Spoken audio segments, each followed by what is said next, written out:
My dear children of class 12, in my last video, I taught up to page number 50, to remain at liberty. Now let's start with page number 51. Rajendra Prasad, Brij Kishore Babu, Maulana Mazharul Haq and several other prominent lawyers had arrived from Bihar.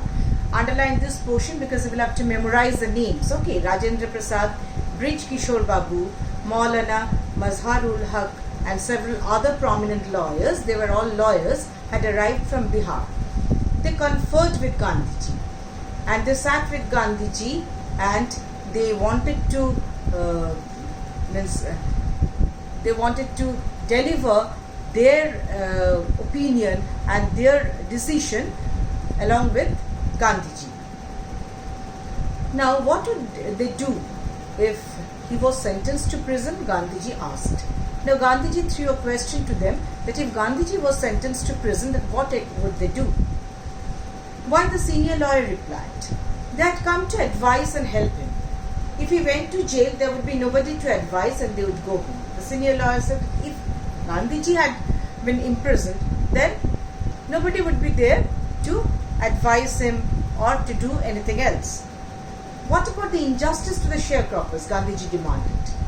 Then Gandhiji demanded, again through a question, that what about the injustice done to the sharecroppers? Would it be alleviated?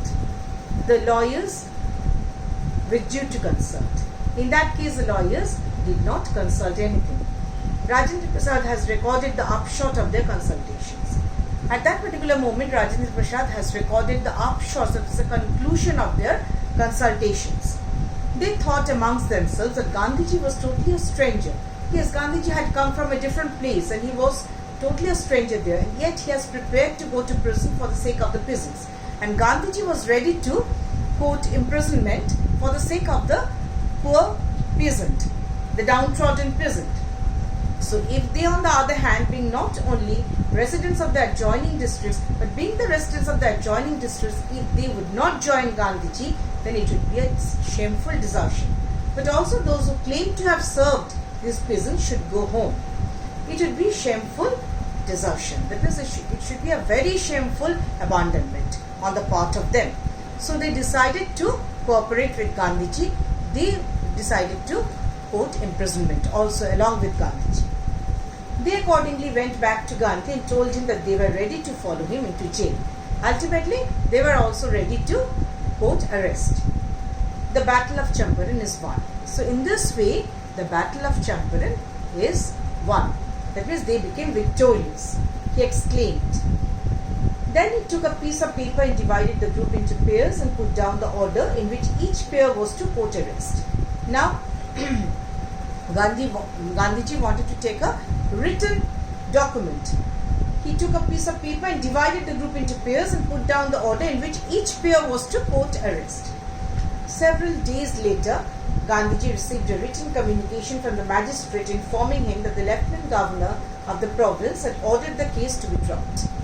Now that case was dropped. So civil disobedience had triumphed. Triumphed means became victorious the first time in modern India. Underline this portion. How did civil disobedience triumph? Okay, so this is a very important question, both for short answer type and long answer type as well.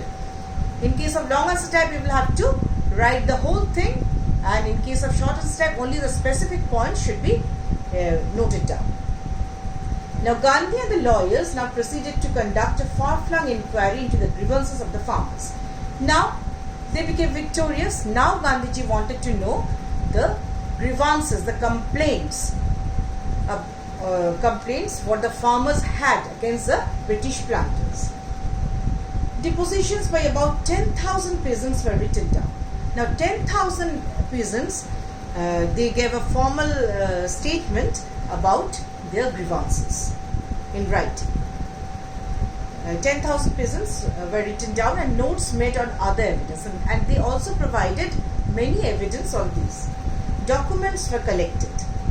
The whole area throbbed with the activity of the investigators and the vehement protests of the landlords. The whole area pulsated with the activity of the investigators and the forceful protests of the landlords. There was vehement protests. In June, Gandhiji was summoned to Sir Edward Gate, the Lieutenant Governor. You see, again we get another character, Sir Edward Gate, the Lieutenant Governor. We'll have to remember the names. Before he went, he met leading associates and again laid detailed plans for civil disobedience if he should not return. So, before he went, he met leading associates and again led detailed plans for civil disobedience if he should not return. So, if he should not return, he was planning about civil disobedience. Gandhiji had 4 long interviews with the Lieutenant Governor. That means had 4 protracted interviews. Protracted means very long interviews with the Lieutenant Governor, who as a result appointed an official commission to inquiry into the Indigo sharecropper situation. Now the Lieutenant Governor wanted to inquire about, or rather inquire is much more specific, that is formal inquiry. They inquire about the grievances and everything about the Indigo sharecroppers situation, present situation. The commission consisted of landlords, underline this portion or you put within bracket, this is very important. The commission consisted of landlords, government officials and Gandhi as the sole representative of the peasants. Put within bracket, this is very important.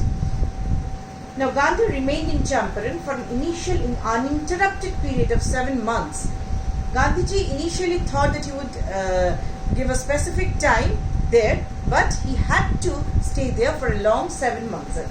Uninterrupted period, without an interruption, 7 months, and then again for several shorter visits.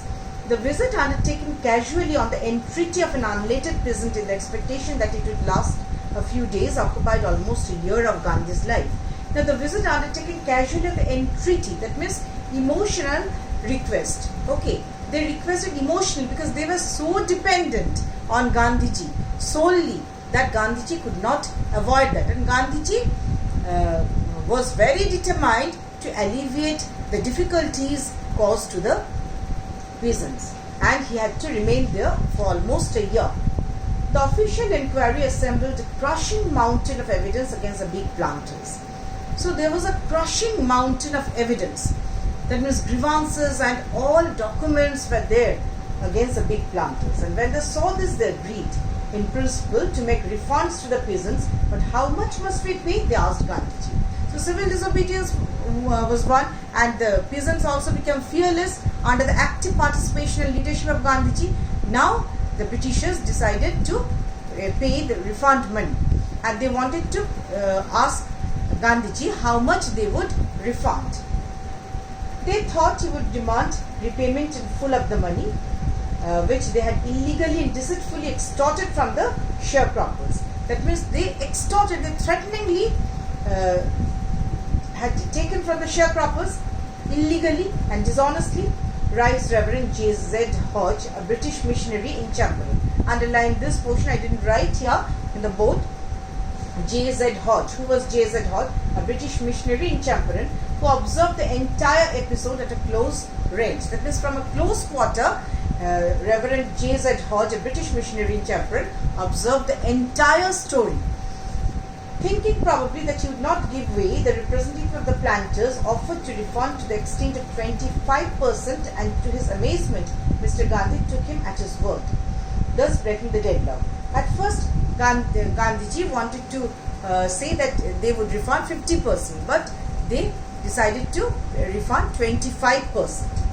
This settlement was adopted unanimously. That means all together had taken the decision by the commission.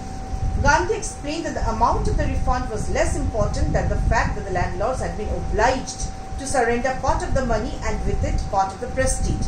Gandhiji explained the peasants that it was unimportant how much they refunded. The main thing, the Britishers submitted to the peasant class, or rather to the Indians. So that is the most important thing. The glory of India was elevated for this, because they had to surrender, the Britishers had to surrender before the authority and the decision of Gandhiji. Therefore, as far as the peasants were concerned, the planters had behaved as lords above the law. So in this way, The planters had behaved as lords above the law. Now the peasant saw that he had rights and defenders. He learnt courage. So now the peasant saw that he had rights and defenders. That means they had defenders also, and he has a right. That means he learnt courage. Up to this today, children. And in the next video, the next portion will be followed. The chapter is long, so in this way I'll have to explain it. Thank you.